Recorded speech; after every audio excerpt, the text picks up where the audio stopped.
Welcome to Switchfoot 182, the podcast.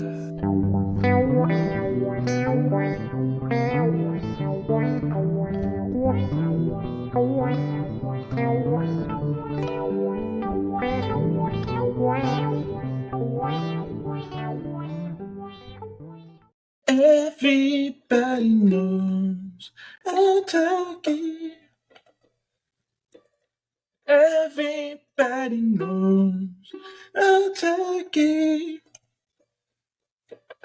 Everybody knows. I'm the Switchfoot Turkey. Merry Christmas and a Happy New Year.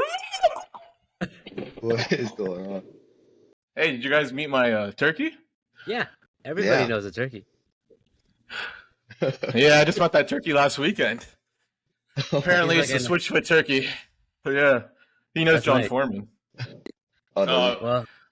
Well, Welcome, Switchfooters. Welcome to. Oh man, I'm like all discombobulated. My turkey just discombobulated me. We were going to eat him for Thanksgiving, but triggered. You just kept him as a pet? What? He plays the mandolin, by the way. Yeah. Welcome, Switchfooters. Welcome to the world of the foot. I'm your co-host, Tony, and I am joined by the first Christian emperor of Rome, CEO of the greatest casinos ever, Caesar. Your name is Caesar, man. It's a cool name. I gotta, you're an emperor. it is a cool name. It's the best name. This is why I named my son after myself.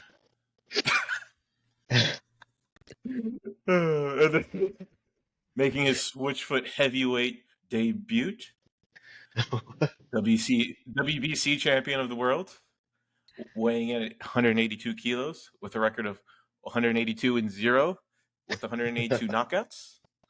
Hailing from Cincinnati, Ohio, Victor. Victor used to box, so that's why I do that. I think about those boxing days all the time, Victor. Oh, they're my favorite. Yeah, Victor got shredded.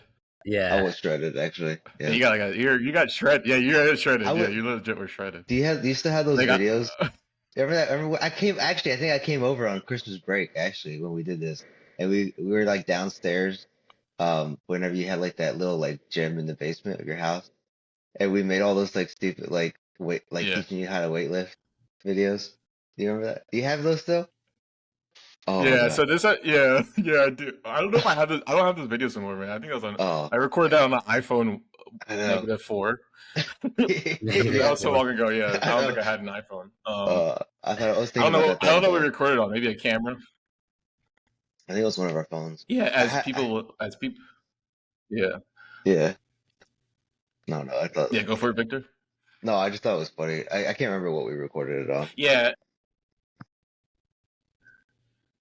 Yeah, so we used to record like how to like weight lift, but it would be like a joke. It'd be like how to bench press, and then we would make jokes in between.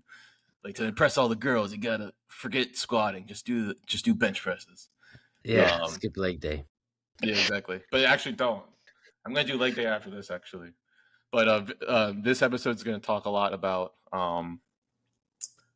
Christmas memories. It's a Christmas episode, so it's gonna diverge from our usual format. We'll be talking about 3 Switchfoot songs, each of us, and it'll be a shallow dive. So we're not going to do like a 4-hour episode, So we'll talk a little bit about each song, nothing too crazy.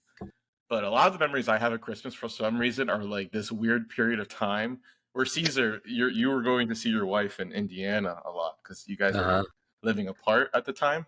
So you were always going to Indiana, which is understandable. But Victor, so me and Victor would always there was this weird period of time. I was in law school and Victor was in college. We would always see each other at Christmas. And for some reason, the song that I'm doing, it always reminds me of all the memories. And one of the memories is what Victor just mentioned. We would just hook up in Hanover and do stupid stuff. Or there was also like holiday breaks where Victor would come to Philly.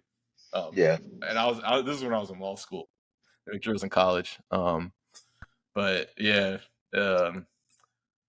As we talk about these songs, we'll talk about our, memories and stuff. So, you guys have anything else for the opening? No, except for a story about visiting you in Philly with Elizabeth. Do you remember that? Oh yeah, so you guys were looking for a good cheesesteak? Yeah, you took us to like Chicken King for a Philly cheesesteak sandwich.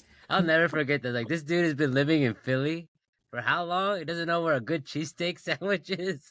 No, so okay, in my defense, I think I was living in Philly like 3 years at that time. If you came now, I don't live in Philly anymore, but I lived there for about 10 years, and so now I know everything. But if you would have came there on my later years, because I think I was 3 years in, if you would have Yeah, came at year 5 and above, I would have took you to Tony Luke's in South Philly. Everybody, Tony Luke's South Philly, go hit it up.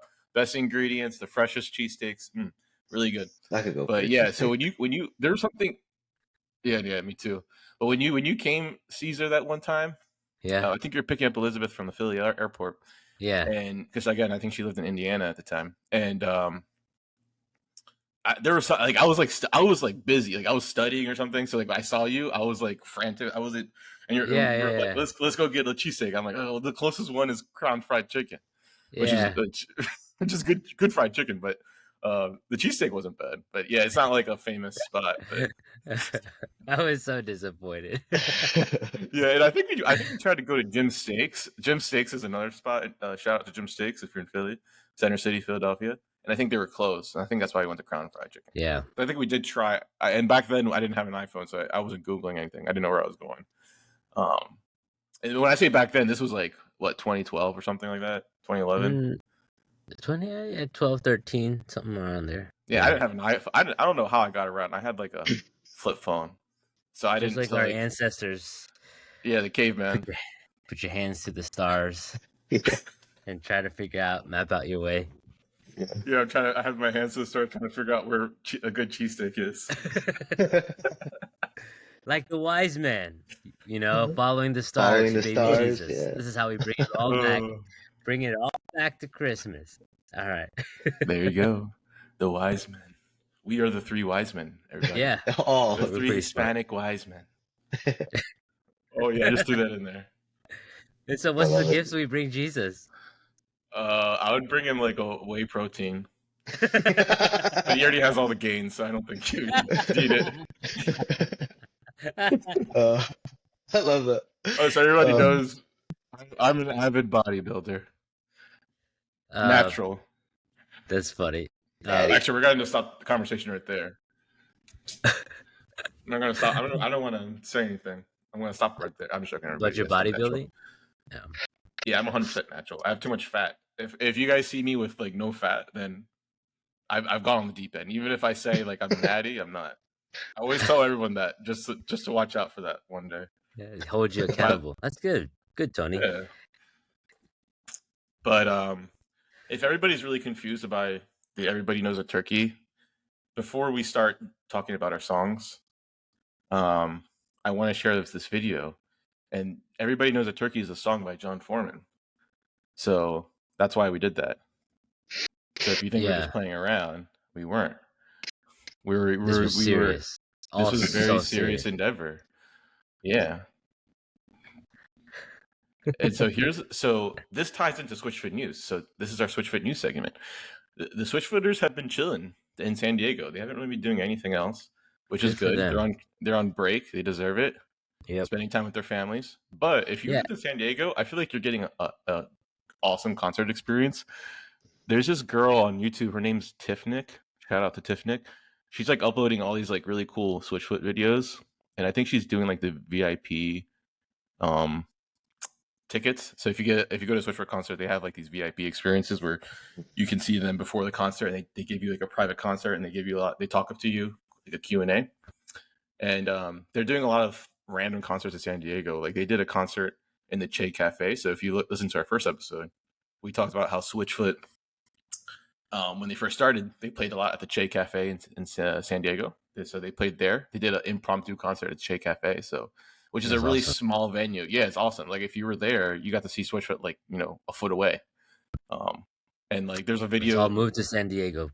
That's what I was saying. Like if we were living in San Diego, like we would see them so much, honestly. But like there's a video of Tim, he always likes to jump from the drum case. And he was going to do that, but John stopped him because if he jumped, he would have banged his head. The thing is so small. The venue is so small. He would have banged his head on the ceiling. Oh wow. So yeah, so she has a video of that. But one of the and so the guys have been chilling in San Diego, and they've been playing like some Christmas concerts in San Diego. So here's one of them. This is "Everybody Knows a Turkey" by John Foreman. I thought we were playing that today. Tonight, every song is right?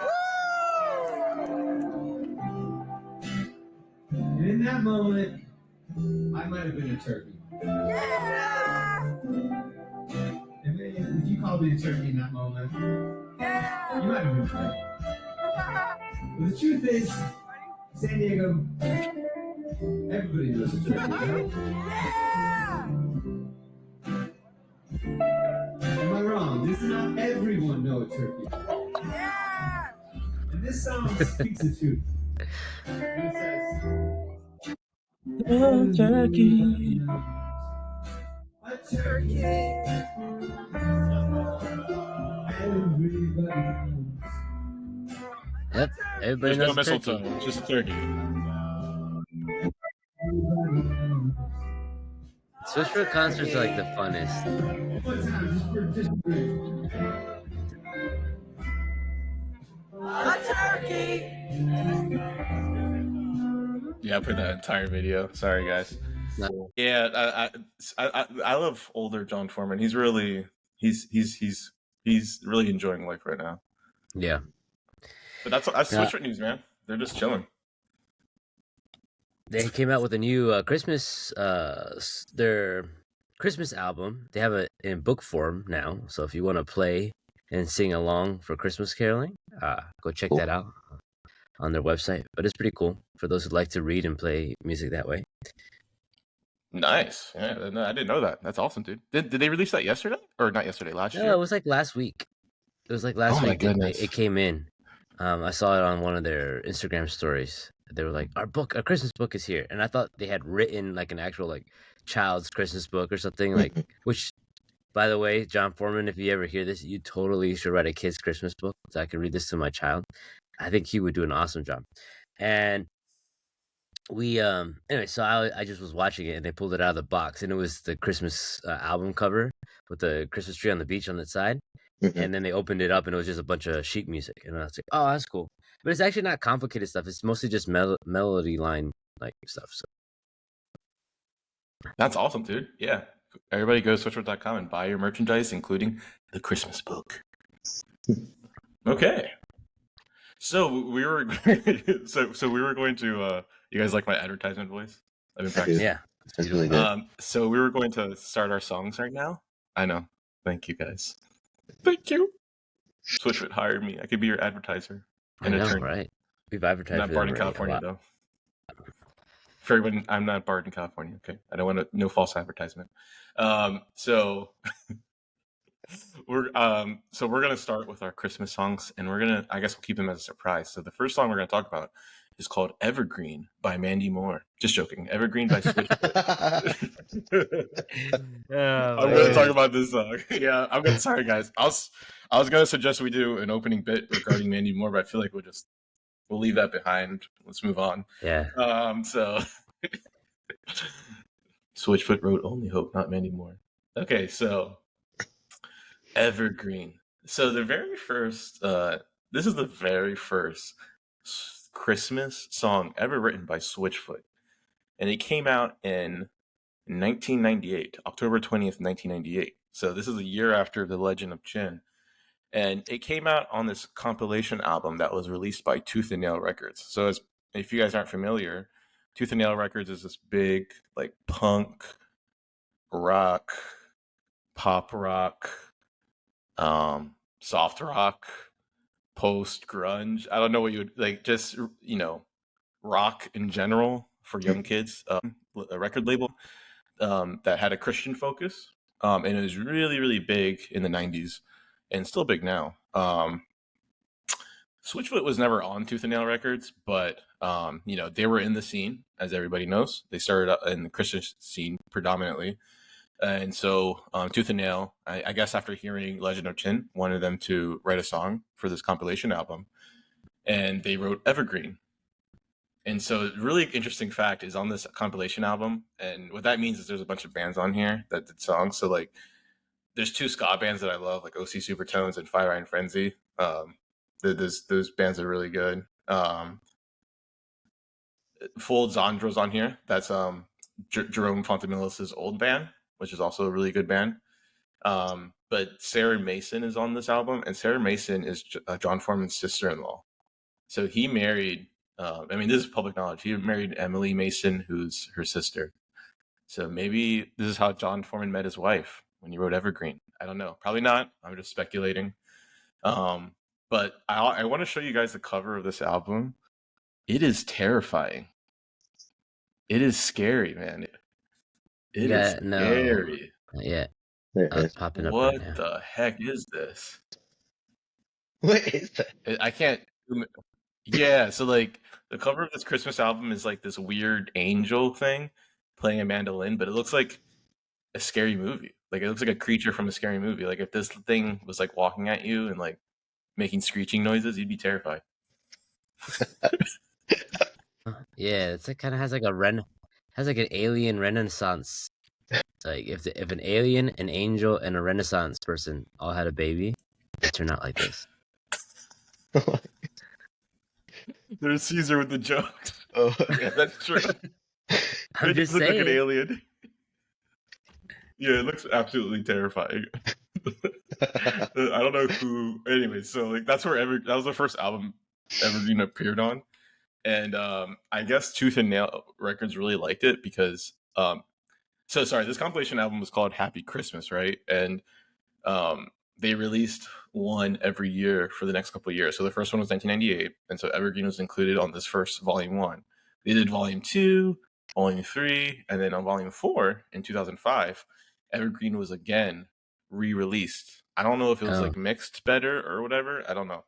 Probably maybe it was a mixed better, but this album had different songs on it.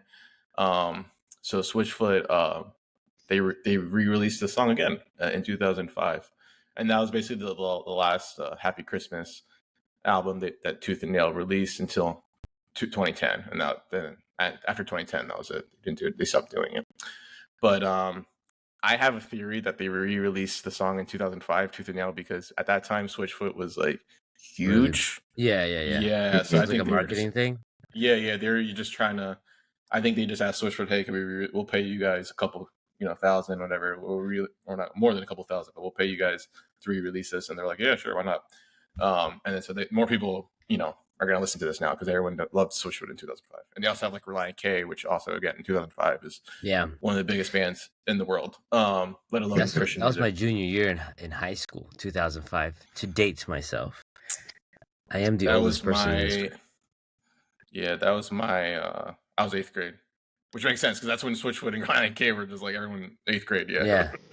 I can't. Sometimes I forget how much younger you are than me. Yeah, me and Cesar are 4 years apart. Yeah. And you and Victor are really far. Yeah. How many years do we? But anyways, yeah, I remember Switchfoot being really like 9. I think I was 8 or 9 when you were born. Well, you were born in what, 96? 97. 97? Yeah, so 9 years. I'm born in 88. Right, there we go. 88. Represent. NWA. Not going to tell you guys what that stands for. I'm probably edit that out. Anyways, so. I'm going to Google it right now. Ice Cube, no Vaseline. So I really like this song. I'm going to be very mindful of my time. I'm not going to take up all the time here. I really like this song because it really taught me, like, after this song, I actually changed my view of the holidays. So this song to me is really about, enjoying the mundane and like always enjoying yourself throughout the year and looking to be mindful and engaged and, I don't want to say happy, but like always enjoying, everyday life, right? I think we sometimes get stuck in this rut where we always look forward to holidays and people have like all this holiday spirit and cheer. Then after the holidays, they're like blue. Yeah. I think it's called the Holiday Blues or something. I think it's a thing. Yeah. But Switchfoot talks about this a lot, like in the song like New Year. There's a Yeah. line in there that says like euphoria is gone. Yeah, so it's like, like the holidays are done and people are like sad and they have nothing to look forward to. Yeah. And I used to be like that. Like I used to like, oh, Christmas is, when I was a little kid, especially like, oh yeah, Christmas is here. Yeah, awesome. Yeah. And then like afterwards you're like, oh, I had to go back to school and like, oh man. But like after listening to this song, it's like, I still enjoy like holidays and stuff, but like for me, it's like I never like rely on that to like be happy or whatever. Like I always appreciate the random Tuesday and October or August or whatever. I'm like, oh, it's so like every night it's like a holiday for me. And I think this song really kind of like got me in that mindset, honestly.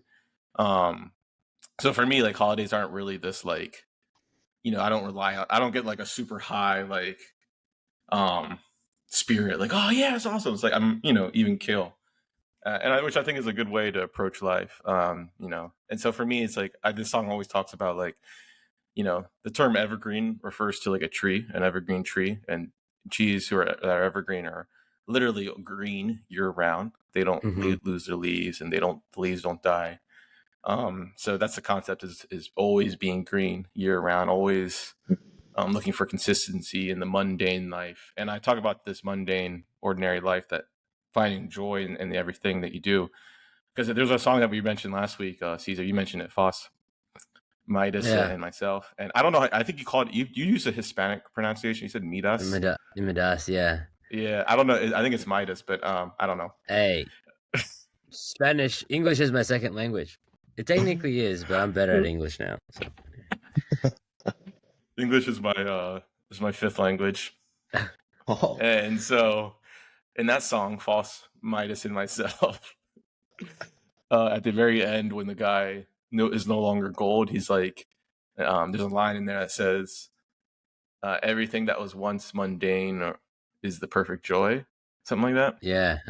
And it's the same. Evergreen's the same thing. It's like, enjoying a everyday routine life. Like, and this is a concept. I'm going to bring this up a lot because, this is kind of part of my journey, and I feel like Switchfoot songs are really in line with this. But like, I've been doing like mindfulness training and meditation in the past couple of years, and this concept of like enjoying the everyday mundane life, you see that in babies.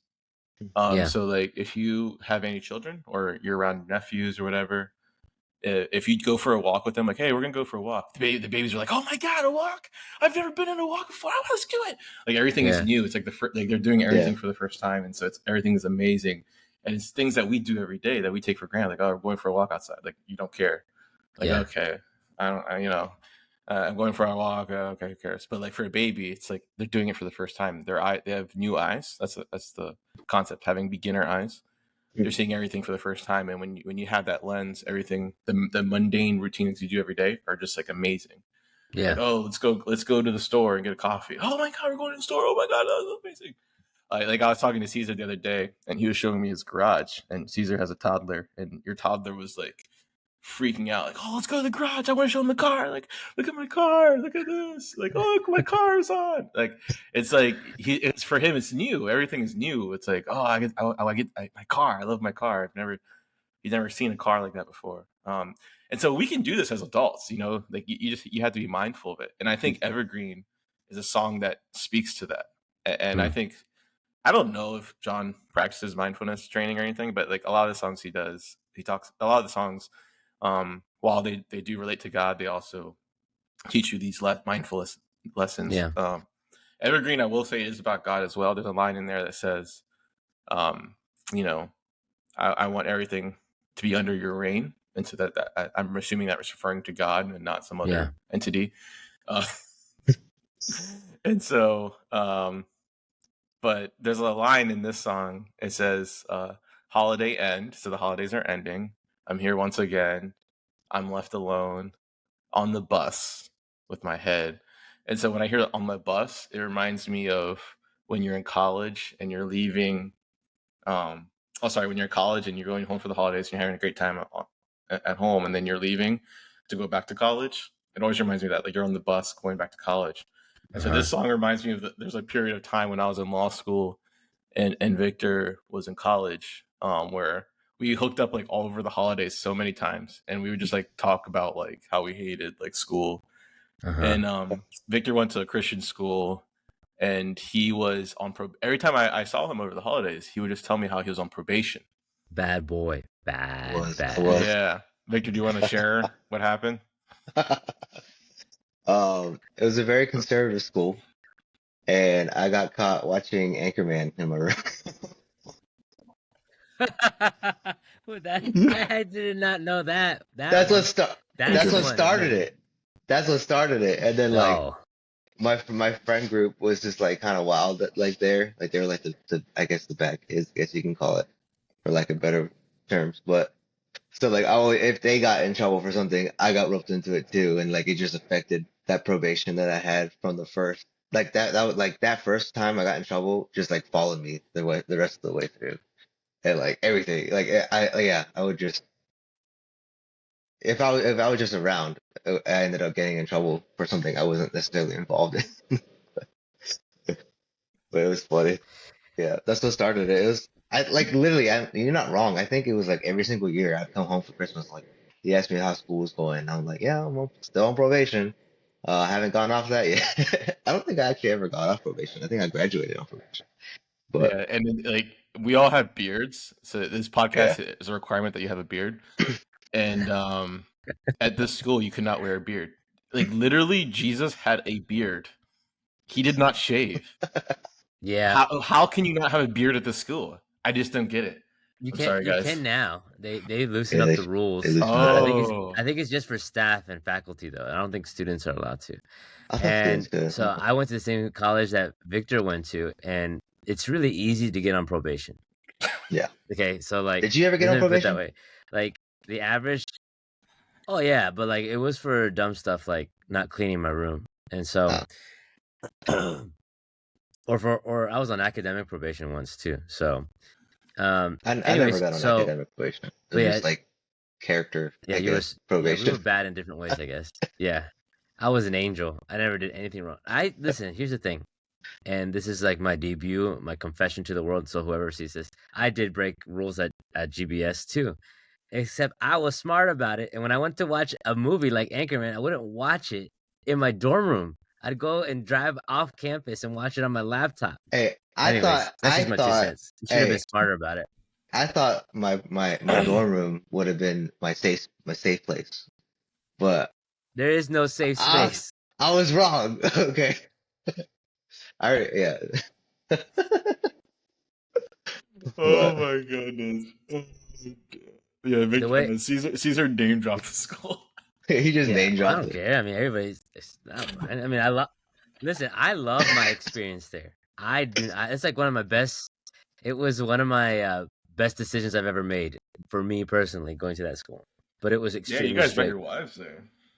Yeah, and then like my whole career is surrounded by that. I mean, just like my whole life path. But yeah, Victor's still in Cincinnati. Yeah, he's still in Cincinnati, so like it played a big part. So I don't regret it. It was super strict. Your school was in the ghetto. Like, how did you like went in the ghetto and watched the laptop? You were in your car on the laptop. I mean, there was like these parks that were kind of safe, so we would just drive to like, especially everybody knows who's from GBS that's watching. Eden Park was a very popular spot to go watch a movie in your car. So yeah, we go down Dorchester all the way to Eden Park. Yeah. I just go to the movie theaters. I didn't care. You know how many times I went to the movie theater?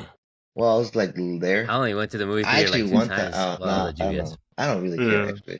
There was one time I was at the mall, the Newport Mall, and I went to the theater there, and there was like a whole group of people from school, and I was like, oh crap. And I don't know how I didn't get caught, but I think it was like faculty too. I'm not even kidding. I think it was like faculty. What were they watching? No, they weren't watching it. I was going like, so at the Newport Mall, what's it called? There's like this ginormous like escalators that go up to the movie theater. And like there was people coming out of Dewey's Pizza, like the little pizza shop right there, right beside the escalators. And it was like all like faculty, I know exactly what you're talking about. Students. And like as I'm going up towards the movie theater, they're coming out of that pizzeria, and I'm just like, oh crap, like I can't move. What am I gonna do? Like I You, can't. it, I just it, have to. the thing I you just have have to to stay. understand too is that I just have to stay still and the act thing like you have to nobody. I was understand like an too about ostrich. that. Just. But, Sorry, I keep cutting you up. My bad, no, Victor. you're good. No, the thing is too, like you have to understand that the way that the mall's set up is that there's only one reason you're going up on the escalator. There's nothing Yeah. else up There's there nothing else except up for there. the It's just movie up. theater. So there's no. Yeah. Oh my goodness, that is I don't so know how. I don't hilarious. know I mean, how they at didn't least see there me. wasn't like a strip. I think there actually was a At least there nightclub up wasn't there like a too. actually. That's what I was gonna say. Like at least there wasn't something actually bad up there, like a strip club or something, like a Yeah. gentleman's club. Oh No. man. Oh, they would have expelled you if you Oh, did that. I was Victor on at the probation when club. I did that too. Like I was always on probation though. So Oh, I can't say like I was never not I on want probation. everybody to understand this as well. When I was like, and I hope my mom, I don't think my parents are here listening to this. When I was like 12, I went to visit Caesar, and like, we mentioned our age difference. So I was like 12, and Caesar was already in college or something. I was like 13, maybe 14, I forget. And we, me and your roommate, you and your roommate snuck out to get Taco Bell, and like it oh was yeah. like an operation. Like you had to I like did I not go get with you caught, guys? and it was Yeah. like 8 p.m. Maybe, yeah, maybe I Victor think was I with did us. Yeah, like because we were like climbing walls and stuff. I think we actually almost got caught because I remember some old guy like yelling at us, "Hey, get off that wall!" Because we were climbing on that little retaining wall trying to get out of the. Yeah, that's right. I forgot all about that. Yeah. Yeah. See, that's what I'm saying. Like, you just weren't like, you just got caught too easy. That's your problem, Victor. Because Yeah. we would sneak out to go get Taco Bell, and I I would mean, I never Oh did get the in yeah. same trouble. thing too. I went out to get food too in the middle of the night. Hungry. Oh, it's What time possible. I People broke I the listening didn't to get this board. are like, what the college did they the go to? the only thing I You got caught. mentioned it. Yeah, you did. The only thing I actually got caught for was watching Anchorman, and I owned up to it.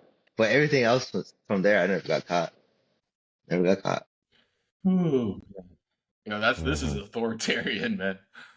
We believe in liberty. Okay, so anyways, this song, the line on the bus reminds me of Victor Oh yeah, and that's all right. that. Oh right, I forgot we were We talking went about down a really the long rabbit Christmas trail on that. We believe. Oh, you know, all of us have different political views, but at the end of the day, we're all liberty focused. And that Yes. school was authoritarian, man. Oh my goodness.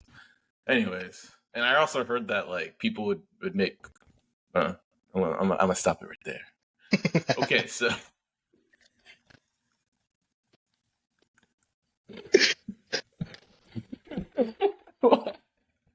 But I really loved this song so much. I used to listen to it when I was a little kid, and I'm gonna wrap up soon so you guys can talk about your song because I don't want. I'm mindful of time. Switchfoot, now that they do the backstage EPs, they the very first backstage EP that they ever released was in 2012, and I bought it. And the only reason I bought this first backstage EP in 2012 is because it had this song on it, and I have it. I literally have it on my phone to this day, and this is how much I love this song. Let me know if you can hear it.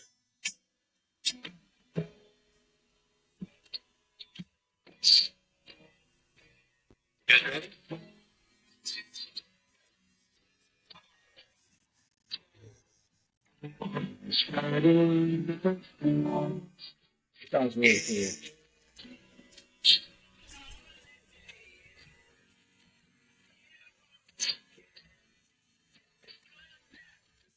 Yeah, so as everybody knows, the backstage EP is when the fellas they record acoustic versions of songs, and so Yeah. for the very first backstage EP, and they do it backstage literally. They did Evergreen, and Evergreen was the start of this phenomenon. And I'll read real quick a quote from Tim, very short. So we grabbed the mic and all huddled around it in our small backstage dressing room and played a few tunes. The result is a very unique and stripped down recording of a few favorite tunes throughout the years. They are acoustic, raw, and sound like a dressing room. We love it. We hope you enjoy it as much as we do. Who knows? Maybe this can be the start of a new Christmas tradition. Let's call this Volume 1. And it was. It was the start of a new Christmas tradition. And to this day, they're still selling backstage EPs every year. So Evergreen was on the very first backstage EP. Switchfoot, for the very first time, performed Evergreen in Philadelphia in 2009 when they were independent, so Columbia wasn't down their throats. Screw you, Columbia. Yeah, so I really liked when they first played the song. I remember when they first played it live, I was so excited. Just hearing, like a deep cut live is just like, oh, it's so awesome. Yeah. And that's on JesusFreakHideout.com. So like it was like a big deal when they played the song for the first time live because it was the only Christmas song at the time. Actually, no, they had 2 Christmas songs at that time, and this is a fan favorite. And then there's also a video of them playing with this guy named JT Daly, of Paper Roots. So I think it's a band that played with Switchfoot. This is in 2012. And yeah, I think at this point they're really good at playing it live. Like when they first played it live, it sounded a little weird, but it sounds really good. Yeah, so I mean, those are the 2 live performances you'll see of Evergreen. So this is a great song. I really like it. And that is the shallow dive of Evergreen. I hope you guys aren't too wet.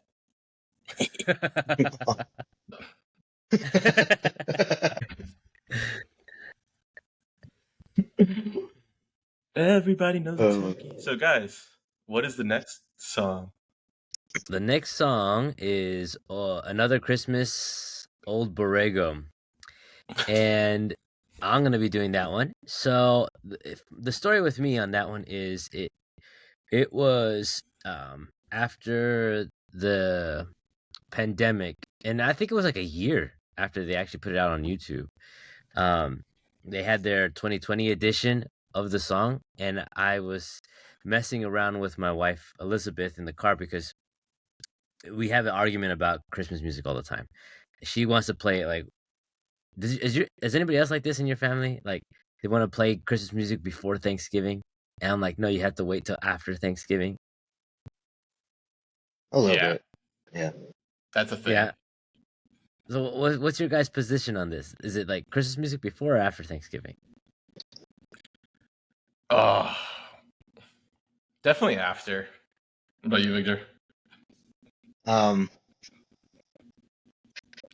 I believe in people's freedom to choose when and where they want to listen to music. So if they, of course, the kid occupation is all about freedom, right? Yeah. No, I mean, really. That college turned you into a liberty nut. Yeah, no, I actually am really a liberty nut now. But they I don't know. For me, really, it doesn't really bother me. I was never like really one to like really, I guess, love Christmas music. You know what I'm saying? There's like I can count the amount of songs I like traditional Christmas songs too, like on one hand, you know what I'm saying? Like, so for me, it was just whatever. Like if somebody wanted to listen to it, it didn't really bother me. But that's just my stance. Yeah.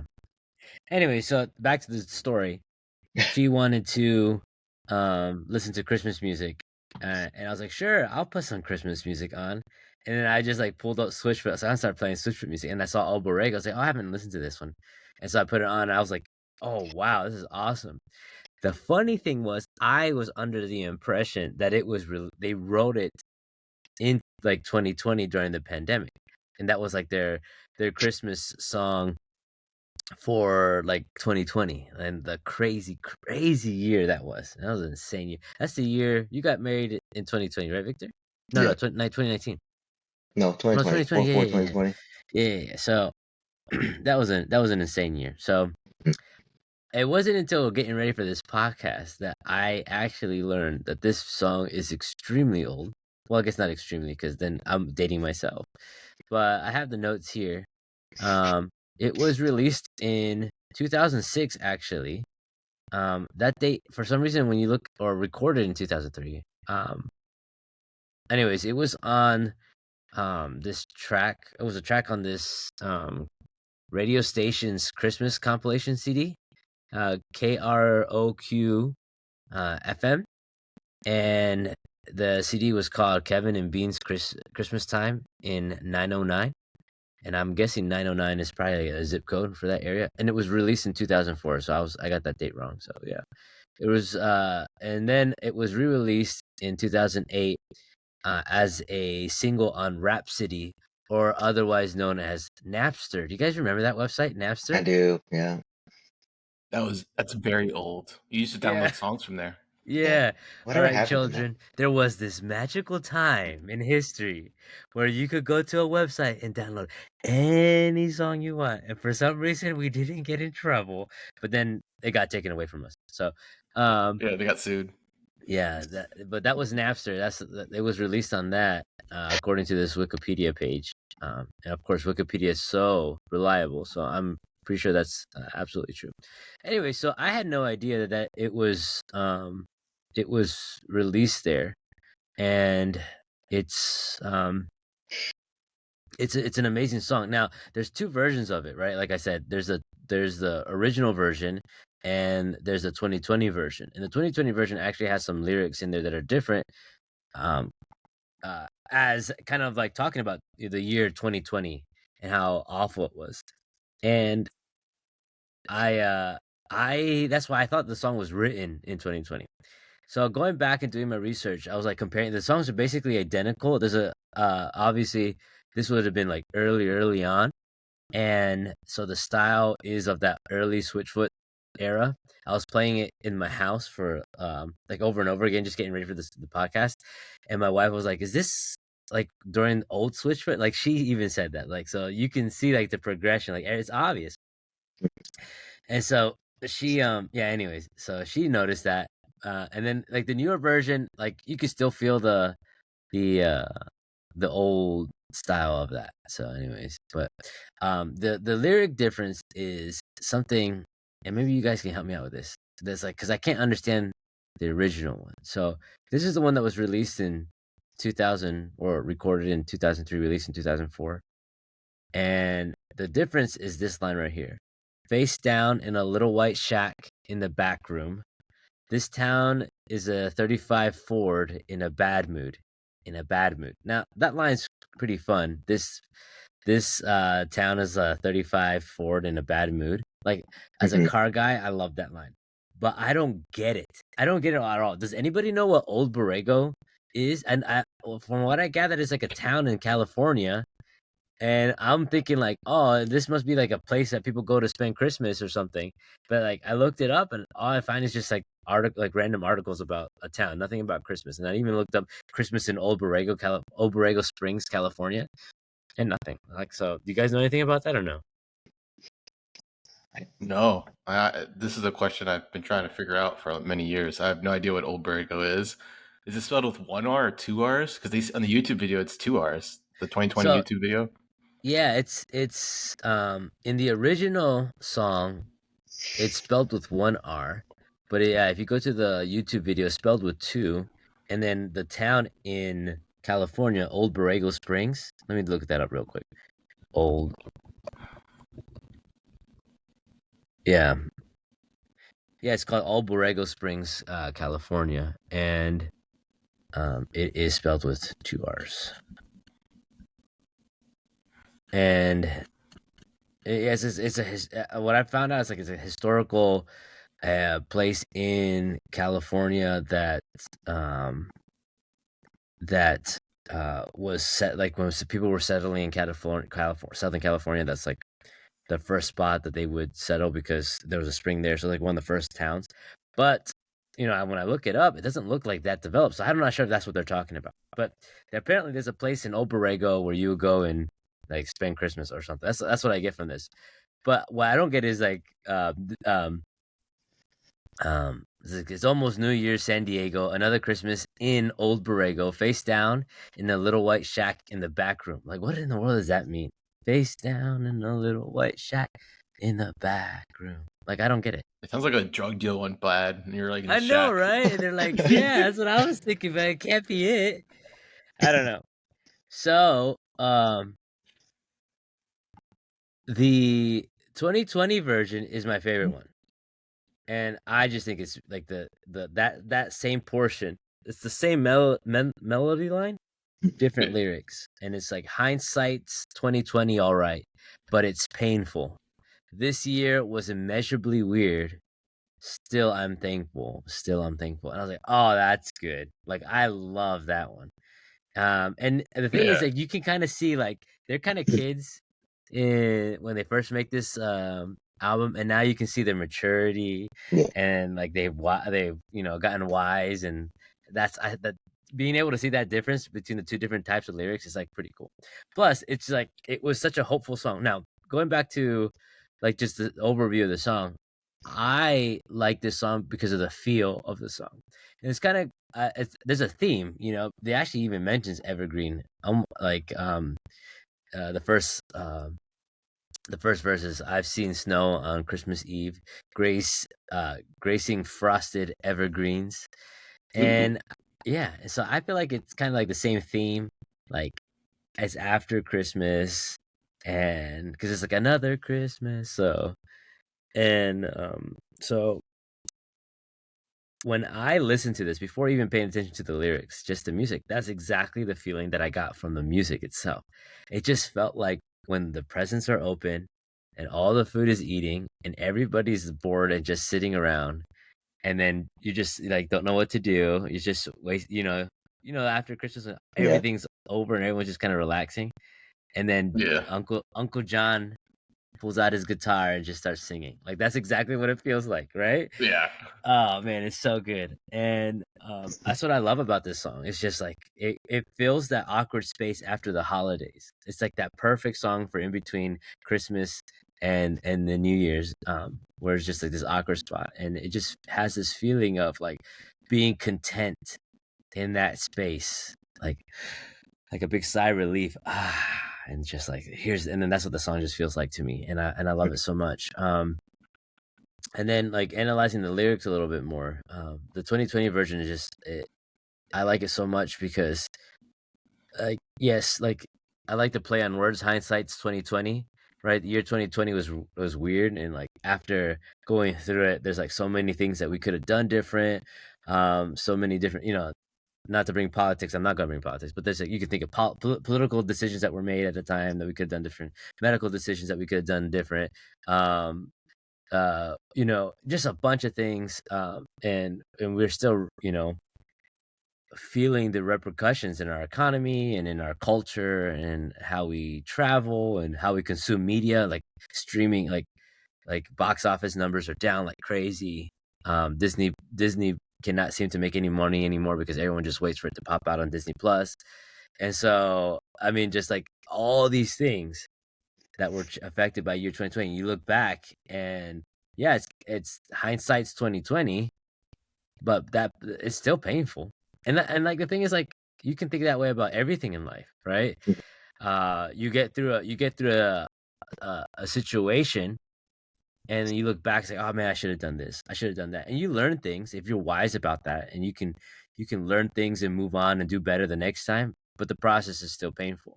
So that's what I like about that line, that it doesn't just apply to the year 2020, it applies to everything in life. And I think that's a feeling that everybody can relate to, is going through that process and then looking back at life and being like, oh yeah, well now I know better, and I'm happy that I know better, but that process sucked, Mhm. and Yeah. then of course the year 2020, the whole year sucked. And then I just love the next line. This year was immeasurably weird. I just like that immeasurably word right there. This year was immeasurably weird. Like the syllables and everything. I just like John Form is a genius. Mhm. Like he does it. It's just everything down to the syllables is just so perfect. And it was a weird year. I mean, so weird. A lot of. I mean, one of my hindsight's 2020 still is painful. I should have gone to Victor's wedding. Like, people. I don't know if people know this or not, but I was supposed to Yeah. officiate Victor's wedding, and that was gonna be like an honor of a lifetime. And Elizabeth was pregnant at the time, and it was April, and I was nervous because I didn't know what exactly was going down. They just had shut down the country, Yes. and I mean, it was like a couple days after they had shut everything down. And I told Victor, I was like, "Man, I'm so nervous that I'm gonna fly down to Ohio, and they're gonna shut down the airports, and I won't be able to get back, and my wife's pregnant." So I said no. Now in hindsight, it wasn't as crazy as that, but we all thought it was going that direction. And so It was the end of the world. yeah. And so like Everybody's stealing toilet that year paper. was immeasurably weird. Yeah, that's right. All the toilet paper, like what? That was weird. How toilet paper That's so became weird. so hard. I wiped my butt with napkins for like a week because of that. It's so Oh my annoying. God, they got that bad for you? That's Yeah, crazy. because I wasn't paying attention. I wasn't. Hindsight's 2020, right? I wasn't paying attention, and I did not buy. I didn't buy toilet paper at the appropriate time, and then when I needed it, there was nothing left except for paper towel. So I just got paper towel, cut it up in squares, and put it in a pile in my bathroom, and my I exfoliated my butt. So, anyways, it was a weird year, just like the song says. But what I love about the song lyric is what he says at the end. It's like, "Still, I am thankful. Still, I am thankful." And to me, it just like feels almost like the same attitude you find in the Psalms. It's the going to like the Bible and making a Christian reference here. Like King David, he wrote a lot of poetry. You find that in the Book of Psalms, and he has a lot of poems where he's like, "Woe is me," and everything sucks, but still, God's awesome. And I just kind of feel that, and it just feels good in this song, and that's why it's my favorite. And that's like, and when I get to that part of the song, and I'm in the car, I'm just belting it out so much. And then on the YouTube version, for some reason, I can't find. Let's see. Oh no, yeah. Then the bridge at the end is pretty good. Breathe out all my present tense doubts when I'm near you. That's such a good like. Who would think of using the word present tense to talk about like, hey, the doubts that I'm having right now? It's like I'm giving them to you. Because I feel you near me, right? This year was incredibly clear that I needed you. Breathe out all my present tense doubts. And so it just repeats itself again. And it's, you know, 2020 had a lot of bad things in it. But I know like I have friends who, because they had to stop going to work and they were forced to stay together with their spouse in their house, for hours on end, they actually like fixed their marriage. And, and what probably would have ended up in a bad situation ended up getting better because they were forced to spend time together. And um, another friend who, during the pandemic, uh, they were forced to be in the house together and ended up getting pregnant and having their first kid. And it was like beautiful things like that. Even though it was a horrible year, beautiful things like that came out of it. And I feel like one of the beautiful things that came out of 2020 was this rewrite of the lyrics of Old Borrego, because the song's awesome already, and they just kind of took it over the top. It's a classic. That's all I have to say about that song. So Old Borrego. Very. I love Old Borrego. Everybody knows Old Turkey. Good job, man. gobble Yeah, gobble This is gobble. Switchfoot Turkey. What's up, Victor? What's up, man? Everybody loves a turkey. What turkey? What song are you doing, Victor? So I'm gonna do California Christmas. Um, you guys did like the older ones. I wanted to like obviously I kind of admitted to it earlier where like I don't really listen to Christmas music, so I didn't know many of their Christmas songs. I knew they had Christmas songs out, but I didn't really know them. So I went through and I was listening to them like all day, every day, just kind of like it. I like actually every song on that album. How did you guys feel about that album, the 2022 album? 10 out of 10. Yeah, 8. 7 out of 10. Sandler. What? Nah, I loved it. It was good. What I don't like is the visualizers on YouTube. Do you guys like ever pay attention to the visualizers on YouTube? It's just John Foreman, like he gets up from a rocking chair and then he gets on a rocking horse and it just replays like it plays that. It's like a cute thing, and it has a nice touch. The problem with it is that that's the only 2 clips, Yeah, and it like plays over and over and over. And I feel like, was he not loved as a child, and that's why they only have 2 clips of him during Christmas? Like that's the only ones he could find. Like I don't know what's going on. I don't know with what love is. I don't know who I don't know But- who I am. Oh, now we know why he's so depressed. Because when they pulled out the camera, they didn't shoot him, videotape him enough. So those visualizers, that baby is John Foreman. That's my guess, my educated guess. It's a blonde baby, and it's very old footage. So It could be Jesus. Jesus was in a manger, my friend. And plus, I'm pretty sure Jesus wasn't blonde hair and blue eyed. Okay, like I don't care how many Renaissance art you look at, Jesus was not white. Okay. Jesus was Hispanic. He was Latino. I mean, he was olive skin, He probably. looked like us. In the Bible, it says that he was Mexican. Where does it say? What chapter verse, man? I'm not gonna. No blasphemy on this podcast. Okay, Victor, continue. All right, let me pull it back. I love how that came out, and I was just asking what you guys felt about the album. Oh my gosh. Jesus was Mexican.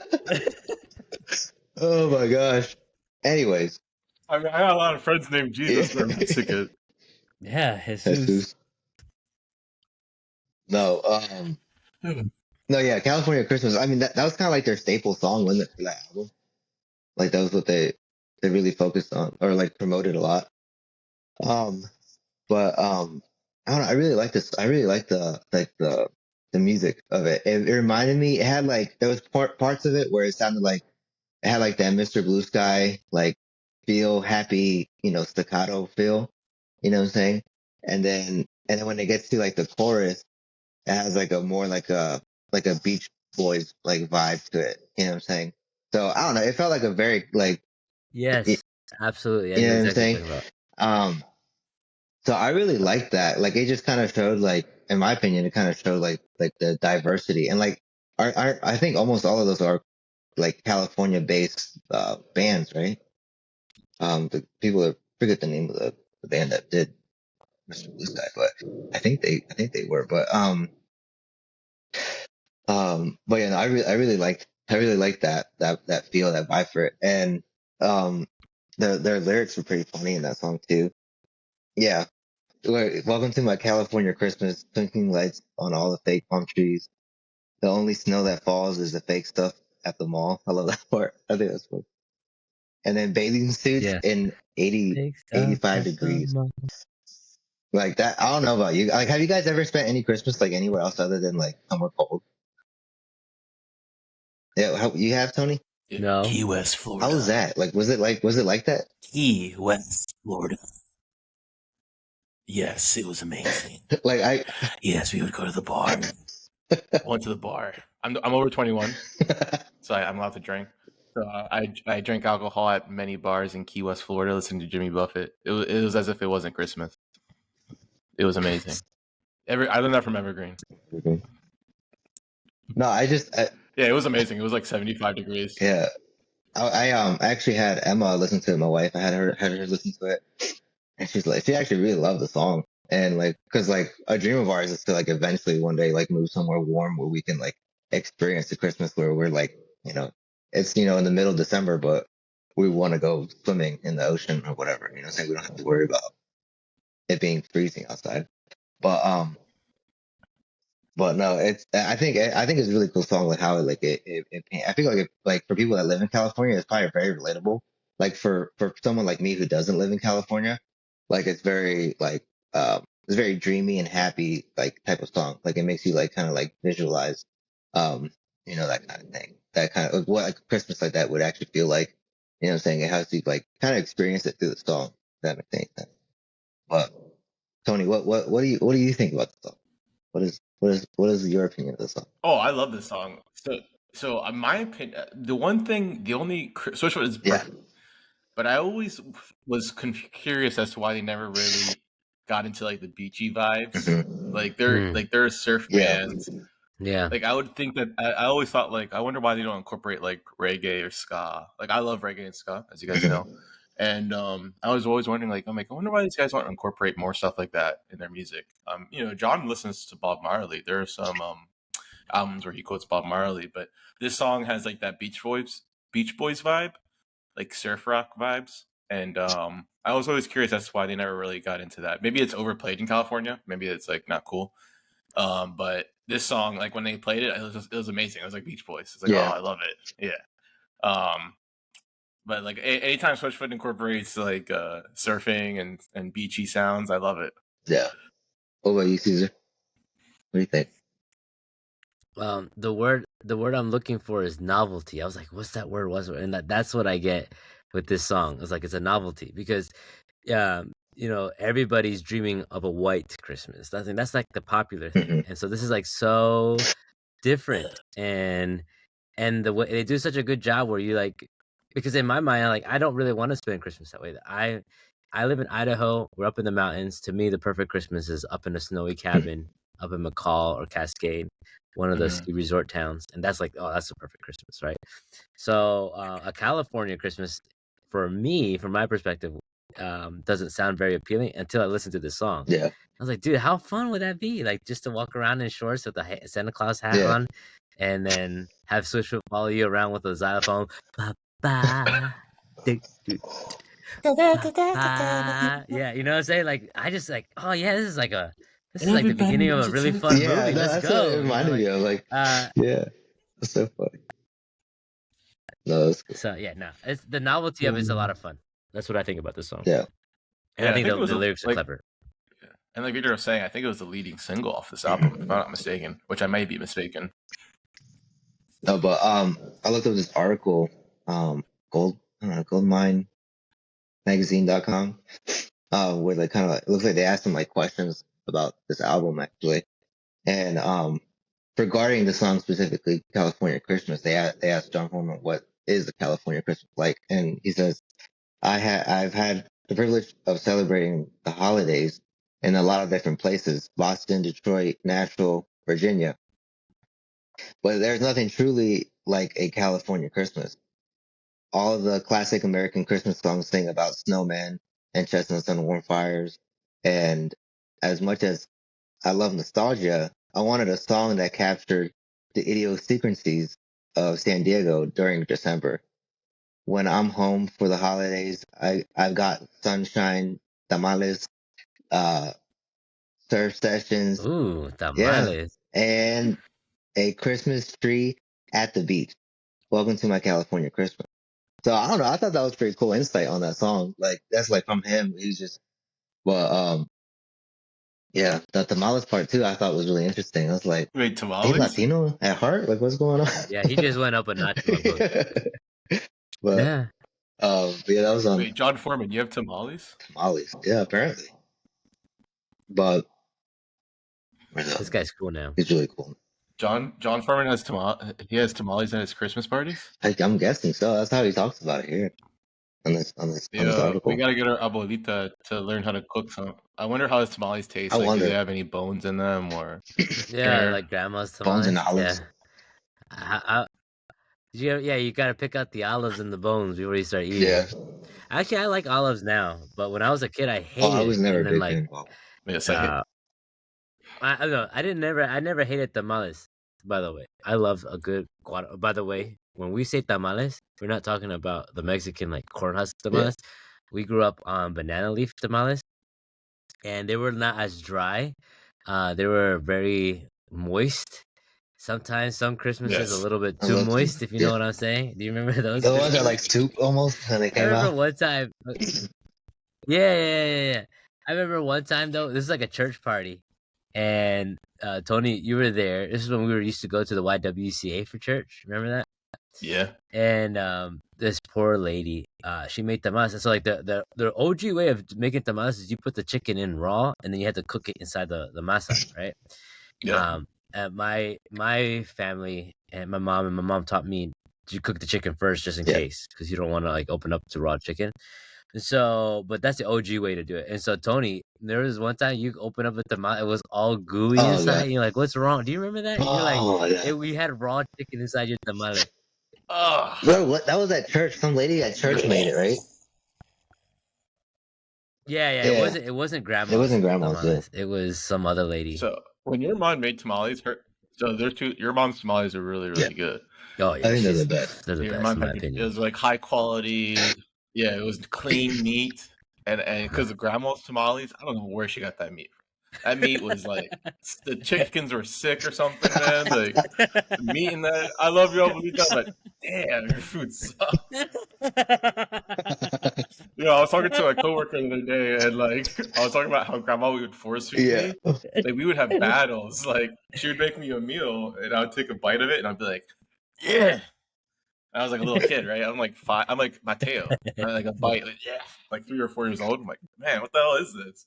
And then grandma would be pissed at me and like hold my face and like eat. I mean, eat it. I'm like, man, you abused me, man. I look back on that, bro. You call the cops on you. No, seriously. Oh man, You know those movies Encanto that came out and Coco, and they always had that really mean grandma. Like, and she yes. doesn't realize she's being mean. She's like, but she's mean. And then my pastor from my church, after Encanto came out, he was like, "What's up with Disney always writing about these Hispanic families, and there's always that that mean grandma?" And I was like, "Cause that's 'Cause it's how it true. is. That's the real. That's the That's truth." hilarious. Yeah, shout out to all the abuelitas All out the shout out there. abuelitas out grandma. there, they're savages, bro. They don't mess around. Grandma Trini. Yeah, yeah, God forbid you have a loose tooth. Oh my god. They rip it out too. Oh, without man. you, like, That's some epic battles. it's like no warning too. She's like, "Oh, let me see the tooth." And you're out. That's it.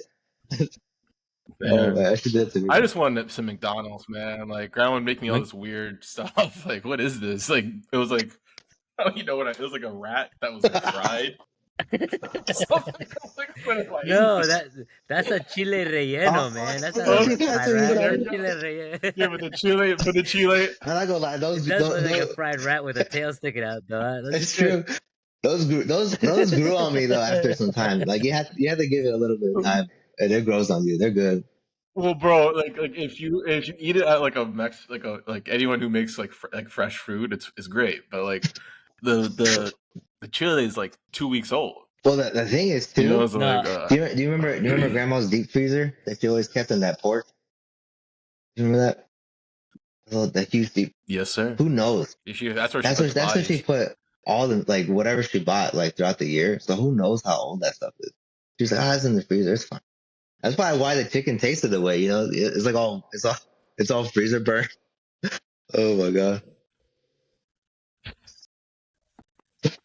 No, but it was. Welcome to Guatemalan Christmas. Welcome to Guatemalan Christmas. Yeah. Where's the other part? Ba, Ba, ba. ba. No, I really like that song though. Going back to that song. Mexican songs are pretty good too, by the way.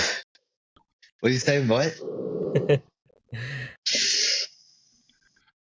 Mexican tamales are actually very good. Caesar was saying how they weren't.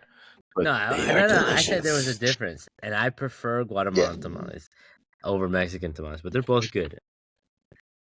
Yeah, I'm not a prejudiced. Yeah, I'm open to both, but I wonder how John Foreman's tamales I'm are curious because he is probably white. Mexican. Probably, I would assume. Yeah, they're probably Mexican because San Diego's right there. I would assume so. But Switchfoot tamales. Switchfoot tamales. No, but I feel like the lyrics are very spunky too. Like if you listen to the song, it's a very like spunky, like how you Ade was saying, as Caesar was saying. Like it feels like you're walking through like a comedy Christmas movie. You know what I'm saying? Like it has like that fun, cheery feel to it. And the lyrics are kind of funny too. Like the one with the mall, fake stuff at the mall. I thought that was a really clever line. Let's see another. But is that cocaine or something? No, but I don't know. It's a very just like straightforward song in my opinion. It just gives you that feel of California, and I feel like he did it very well. You know what I'm saying? Like I felt like I don't know. Like I felt like I could, even though I wasn't from California, I feel like I could like see it, envision it, and like kind of relate with it that way. So I think it was a very well done song, and I like it a lot. Emma liked it a lot too, so we'll probably be listening to that instead of the classic stuff that I'm not too fond of. So I'm very happy about that. No, that's all I really had to share with that. Sure, but it concludes my segment of California. Yeah. Musically, that song that has some awesome chords in it, and some really funny chord progressions. And then I think that kind of like going back to the Beach Boys feels. Beach Boys songs are not easy, and the Beatles too. Like the Beatles had some weird chord progressions, and so, Yes.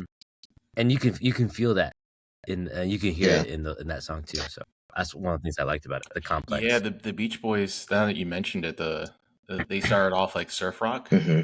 and then they were like they got tired of it, and because all the labels wanted them to do surfing in the U.S.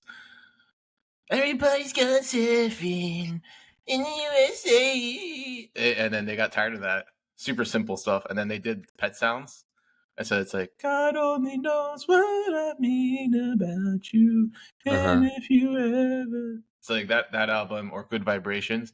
I'm giving it Yeah. like those things are so complicated. All those songs are musically Yeah. Oh yeah. complicated.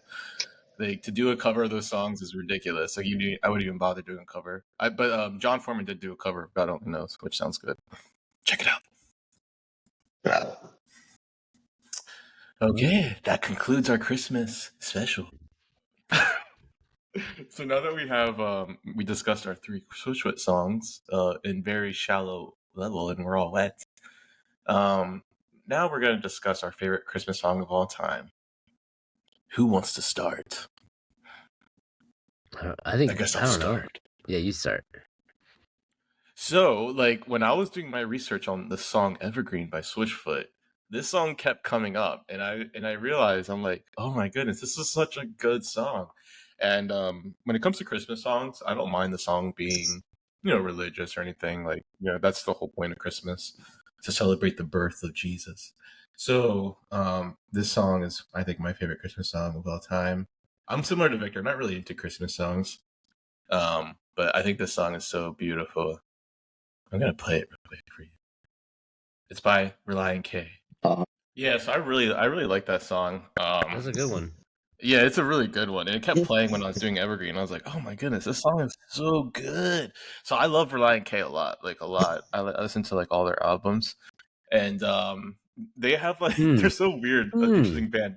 They started it off like pop rocky, punky pop, and they were silly. I don't think Cesar. I don't think you really like those first albums that they had. I think we I just actually like. I like Switchfoot, of course. Reliant K. I didn't really get into it. Like, you were into it a lot, and I remember like the yeah. dumbest little joke you used to do. You used to play Driver. Remember that game, Driver? Like you'd run around, you had a gun in your hand, but you couldn't use it, and you could steal people's cars. Remember that game? Yeah, And Driver, like, PlayStation. and you, and then yeah, you would get in and start driving, and then you could pause it, and you would always pause it right before hitting something, and then you're like, "I'm getting into you," and then you turn on the video game, you smash into a wall, and like it was like I don't know, you did that all the time when we played that game. It was Oh so yeah, funny, yeah, yeah. The Lion but King song, no, getting it to you. the only like Reliant K album that I actually like love a lot is the album. That's all I was like doing. But Yeah, they have yeah. like the Forget and Not So Down, which is a later album. It's like literally like a masterpiece. Like it's like musically intricate and just beautiful. Um, it's great use of like piano with rock. Anyways, I love that song. It's my favorite song. How about you, Caesar? I'm actually trying to find it right now. It's like a song that we sing in church, and I can't find it. But it's like kind of like that song. It's Emmanuel, God with us. I'm not even gonna sing it, but it's one of my favorite songs. Because it's a beautiful song. Has the music is beautiful. It's very moving, but it's what like the word Emmanuel means.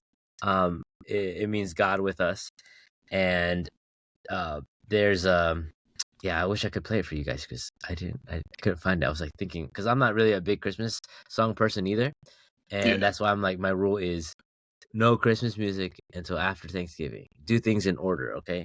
And so these crazy people out here doing things out of order. Listen to some people in my family, like out here, listen to Christmas music like starting in September. It's like awful. Anyways, What? so yeah, but Emmanuel, meaning God with us, it reminds me of this passage in Philippians chapter 2, saying that God, even though he was God, didn't see that like a thing like, hey, I'm God, you guys should respect me, but instead humbled himself to the point that he became a man and was obedient to the point of death, even death on the cross. And it's like one of my favorite passages because it says, "Now be that way, be humble, don't think yourself better than other people." And I think that's like kind of like the whole point of Christmas, is that it's God coming down and because we couldn't reach Him. It was impossible for us to reach Him, so then He reached us. He crossed the divide that we couldn't cross, and He came and became a human to be with us and to show us the life that He intended us to have, a life that is full of love, hope, peace, joy, and now I get to experience as a Christian Emmanuel every day, God with me in my heart and in my life, and so that's why that's my favorite Christmas song. Beautiful, my brother. I love it. Emmanuel. Victor, what is your favorite song? I don't know. Like I said from the beginning, I don't really listen to Christmas music that much. Nothing. So I don't know. I couldn't really say like I have a favorite. Um, I guess what I'll say is, I almost chose this one to do my song, for today. But Hometown Christmas Yeah. on our Christmas album by Switchfoot. This is our Yeah, Christmas it's our album. Christmas album. I really like that one. It was like I personally really like folk music. So like I said, the only reason why I didn't do it was because it wasn't like just a Switchfoot song. There was like other people on that song also. But like you can like Need to Breathe was on there, so like Need to yeah, Breathe. so you can definitely feel like that folkish vibe to it. So I like music like that where like it's like sped up and like very folky and hearty music. So you can feel the passion whenever they're singing behind it. And so I really like that song. But like No, I love yeah, I really like that song. That's but when I found that song, I was wow, I really like it. But I will share this memory when I was when I was a little kid. The first Christmas song to make me cry, and I had no idea why until I got older. I just remember like crying. It was what's that? It's a super depressing song. What's it called? The one about his mother's shoes. What's it called? You know what I'm about? Oh, the Christmas Yeah, shoes. Christmas Yeah. shoes. I was like, I don't know how old I was. I was like 8 years old or something, and like I really had no concept of like what he was saying meant. But like that was just to show you the power of music. Like I started crying as like an 8 year old, not understanding like his mom was sick and dying, whatever in the song, and like yeah. So like I don't know. When I think about Christmas music, I usually that was like my first like musical experience, I guess you could say, because I was just like just like the passion behind the song and all that kind of stuff. Like I, as an 8 year old, not understanding anything. I think I was actually younger than 8, but you can feel that. It's just amazing what music can do. Like how you can just feel it, even though you're not as me as a whatever you're or what I was. I didn't really understand it, but I could feel that behind the song. But yeah, whenever I think about Christmas music, who sings I this. don't know. It's like not sure. I'll look it I up. think a Hold on. lot of different people have covered it, like throughout the years.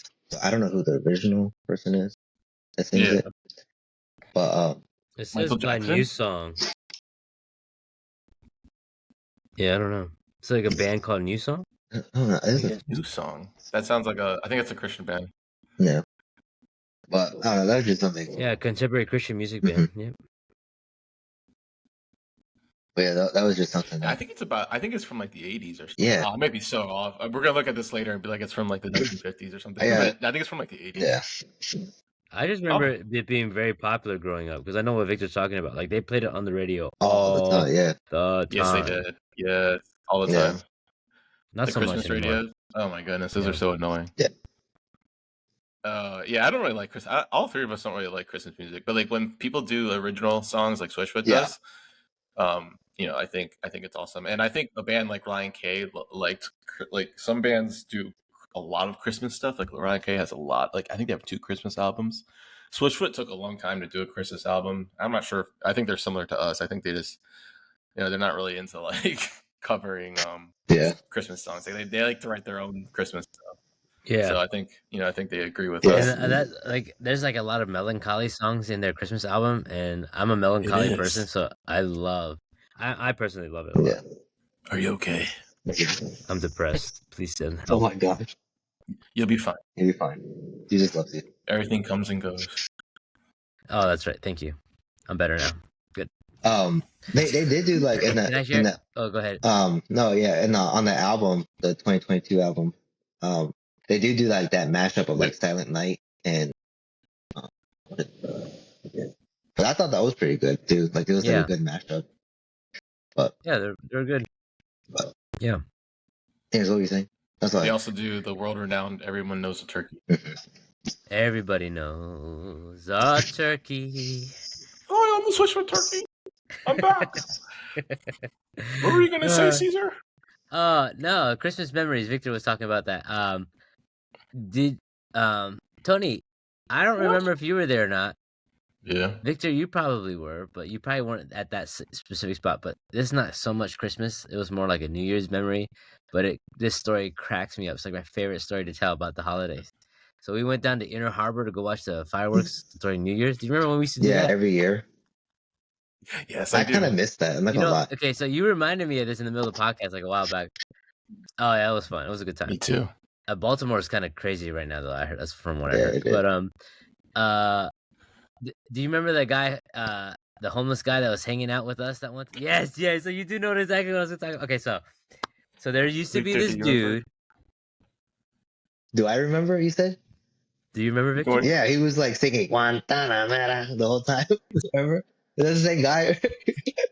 Oh no, I don't know. That's not the one I'm talking about. Is that what you're talking about? Maybe it's the same guy. Is that what you're talking about, Tony? Maybe it was the same guy. No, that's like the story. The story's different. Okay, keep going, Cesar. Yeah, keep going. So there was a concert right by the harbor, and it was me, Michelle, Stephanie. I don't know if Tony, you were there, or Victor, you were there, but we all left our parents and went to go to the concert. And we somehow kind of like weaseled our way through the crowd and got close to the front. And they were just like, playing. We're just hanging out. There used to be a guy that hung out with our family. His name was Jesus. And he was there. And then this homeless dude shows up and he's like hanging out with us. Now, we were all these really good Christian kids, good, trying to be nice. And so we like don't like treat homeless people mean. So he showed up and we were nice to him. Well, because we were nice to him, he just kept like hanging around us. And so he asked everybody what our names were. So we all like introducing ourselves. And so then they get to Jesus. Now, this is a common name for Hispanic men, all right, to call them Jesus. And when you normally introduce yourself as a Hispanic person named Jesus, you say, "Hi, my name is Jesus," right? But not this time. This guy says, "Oh, my name is Jesus." And then the homeless man's eyes got so big, and he just stared at him. He goes, "You're Jesus?" And then he's like, "Hold on, wait right here." And he left. And we all looked at Jesus. We were like, "Jesus, why did you tell him your name was Jesus? Your name is Jesus." Well, Jesus means Jesus, and I'm just talking to him in English. No, just introduce yourself as Jesus, not Jesus. Now he's all confused. He probably thinks you're the real Jesus. So the homeless guy comes back. And he has like all these things that people were handing out for free, like free posters, free stickers. He has a whole bunch of stuff. "Here you go, Jesus. I got this for you, Jesus." And then he would leave and come back and then have some more stuff. And the whole night he kept giving Jesus stuff for free. Oh my goodness. Because I think he thought he was the real Jesus. And I was like, yeah. That's so funny. Jesus. Yo, I don't remember that. I must have blacked that out. Must have been blacked out that night. Just joking. I was a little kid. You were like probably 12 at that time. Yeah. Do you remember the one I was talking about? That's I was hilarious. Yeah, so Cesar, there's another story with Victor.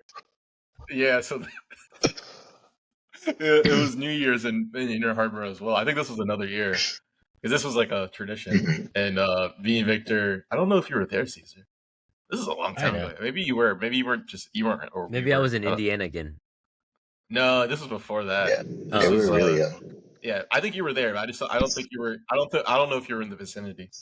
But Victor was like a really little kid, like 8, and there was just like drunk, high, like just completely obliterated homeless dude, and like the Inner Harbor, they had the fireworks, and it was like, Happy New Year! Everybody was going crazy, like, yeah! And this homeless guy looks at Victor, and he's like, yeah. He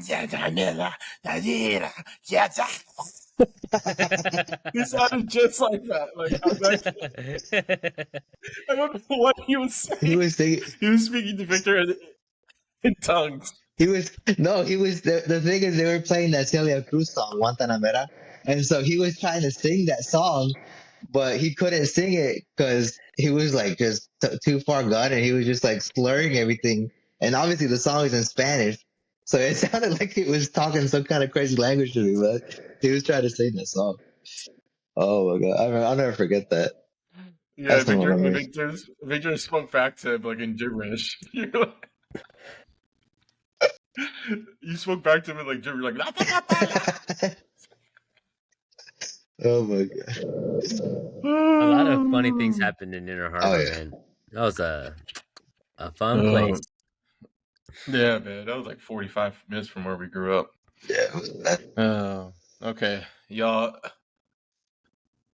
Hi, this is the Switchfoot Turkey. I'm back. Well, I think that wraps up everyone. Tony just left. He's going to the bathroom. He's been holding it this entire time. But I hope everyone has a really good holiday. And, if you don't celebrate Christmas, I hope you enjoy time with your family. Otherwise, but I hope everyone has a good, New Year's. And, well, do you guys know any turkeys? Yeah. I'm looking at two of them right now. What? Oh. There's a turkey on this call? Hello? Yeah. Is there another turkey here? No, sorry. Well, John Foreman told me that everyone knows a turkey, so you guys should know one. Anyways, I'm going to head out now. I'll see you guys later.